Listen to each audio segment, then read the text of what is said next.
Hello everyone, I'm meteorologist Charlie Ironmonger. Today, we enjoyed some real heat in eastern North Carolina. We had air temperatures for inland areas get anywhere between the mid-80s. Some areas even pushed into the 90s.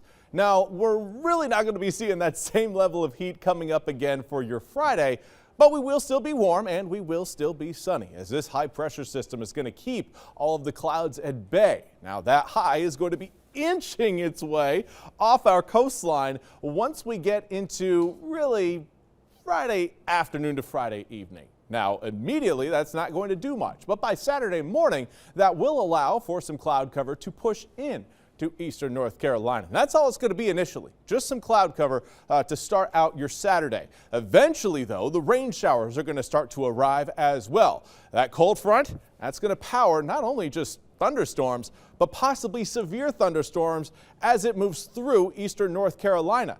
The target area for possible severe weather will be coastal eastern North Carolina, extending back towards I-95 and then all the way down into really the Charleston, South Carolina region. So it's going to cover up most of our viewing area. Now, what does that mean for us?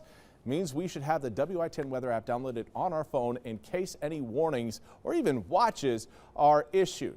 Now, the main threat most of us are going to be facing on Saturday is going to be winds. Straight line wind gusts could exceed 60, maybe even 70 miles an hour along that main frontal boundary. We could also see the possibility of a tornado being spawned. Medium chance of that happening. There's a lot of spin potential in the atmosphere. The question is, will that spin get out ahead of that main line where it can truly flourish? If that happens, yeah, we could certainly see a tornado or two spawn over the region. Hail is also going to be a low-level threat, but a threat nonetheless. Now let's time out those threats. Generally, your tornado threat will be highest from around 3 p.m. extending to around 9 to 10 p.m.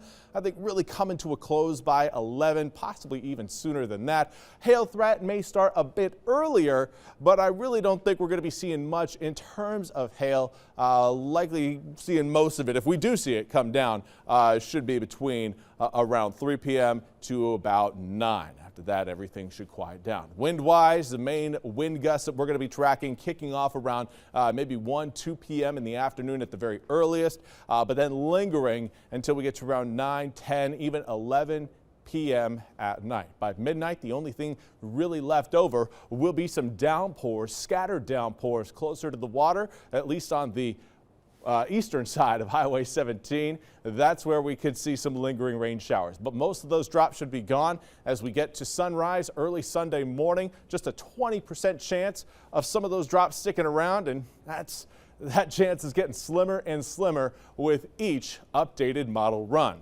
Now, once we get into your work week, we're seeing much cooler temperatures, going from 85 on Friday down to 64 on Monday.